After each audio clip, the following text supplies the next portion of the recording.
orbicularis oculi, frontal bone and maxilla. The insertion is the surrounding the eyes and eyelids. The action is to blink and squint. Next, we're going to move on to the orbicularis oris. The origin is the maxilla and the mandible. The insertion is the lips, and it compresses the lips. The next one we're going to do is the frontalis. Frontalis is up here. The origin is the galea aponeurotica, or the dense, regular connective tissue, fibrous connective tissue up here. The insertion is the skin around the eyebrows and the bridge of the nose. It raises and wrinkles the forehead, raises the eyebrows and wrinkles the forehead. The next one we're going to go over is the buccinator. The buccinator is right here, this little one right here. The buccinator, and that's origin is the maxilla and the mandible. The insertion is the orbicularis oris, so it inserts right here, and it compresses the cheeks. The next one is the sternocleidomastia, which is right here.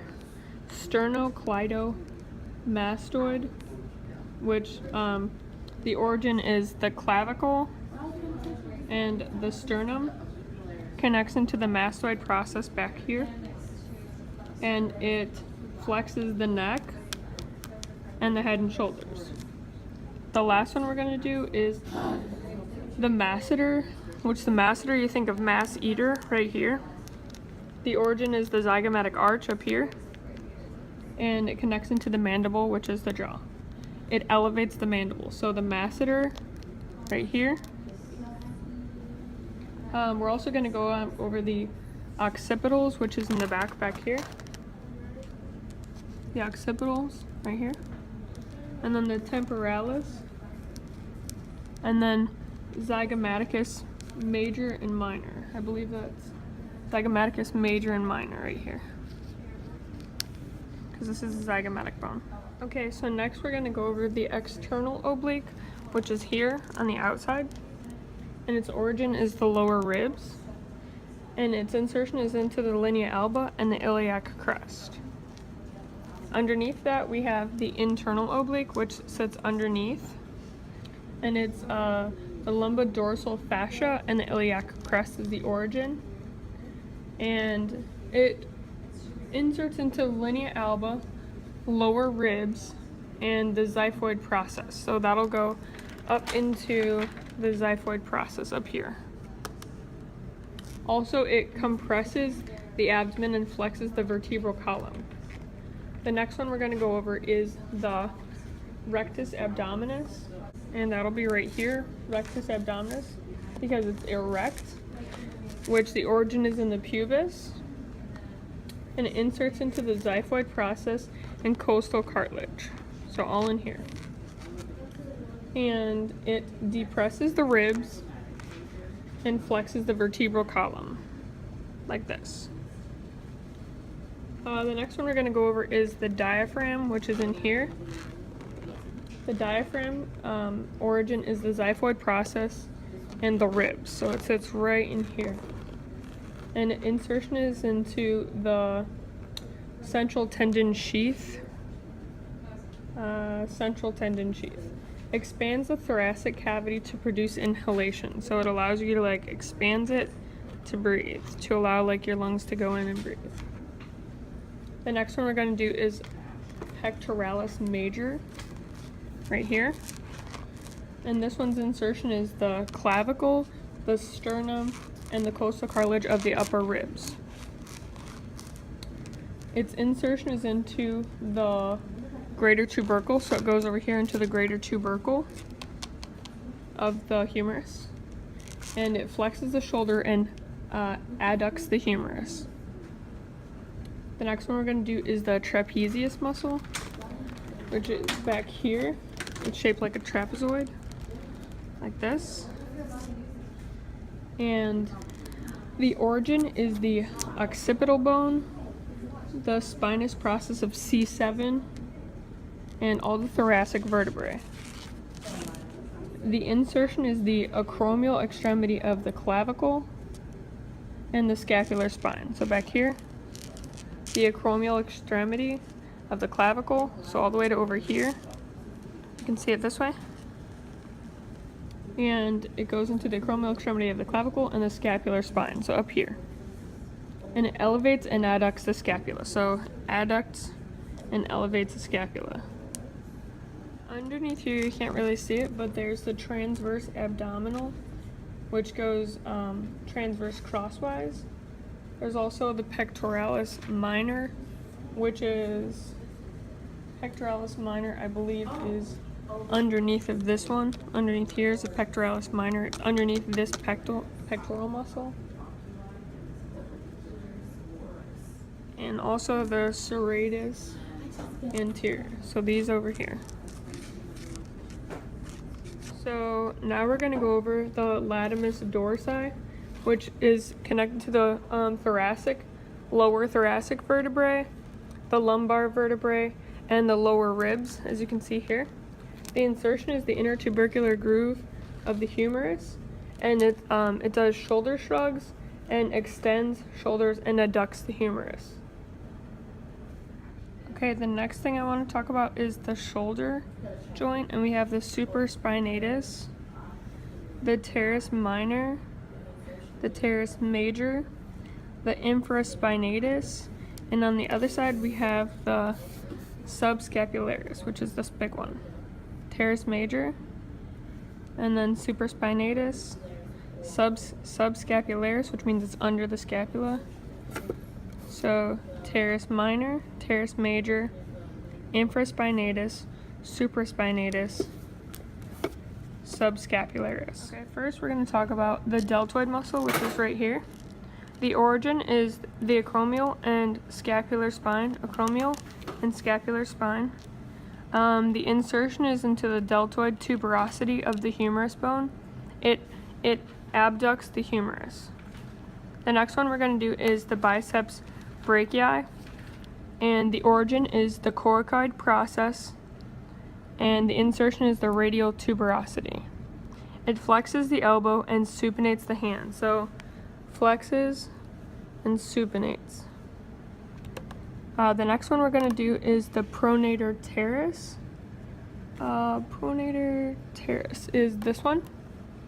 And the pronator teres origin is the medial epicondyle of the humerus, so this way, and the coronoid process of the ulna, so right in here. And that insertion is the midshaft of the radius. The action is to pronate the forearm.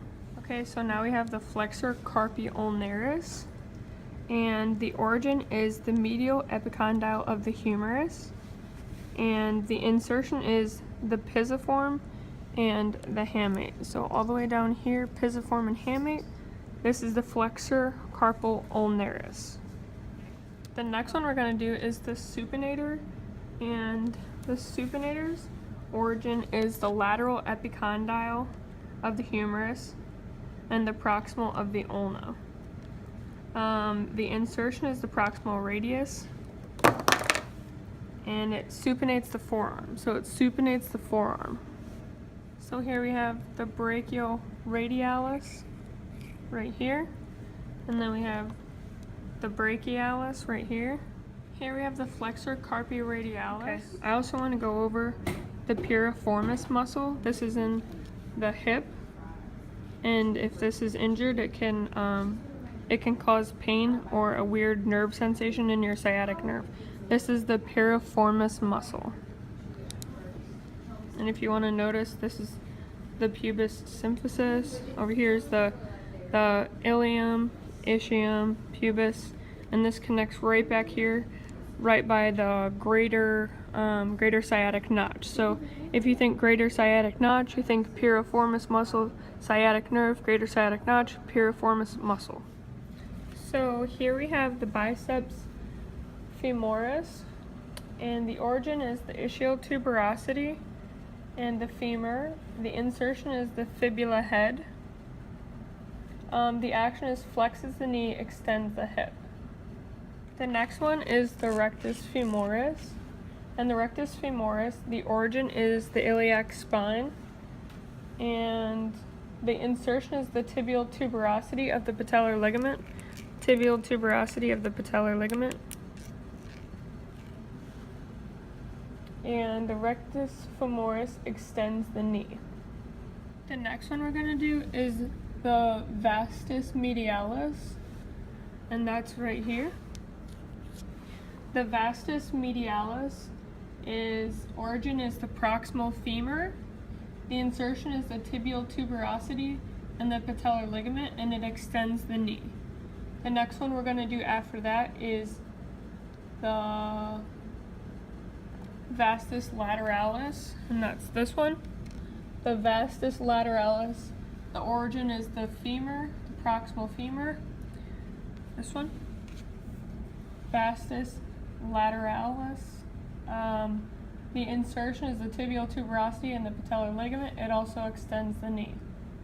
And the next one is vastus intermedialis, and that's 22. That's under here.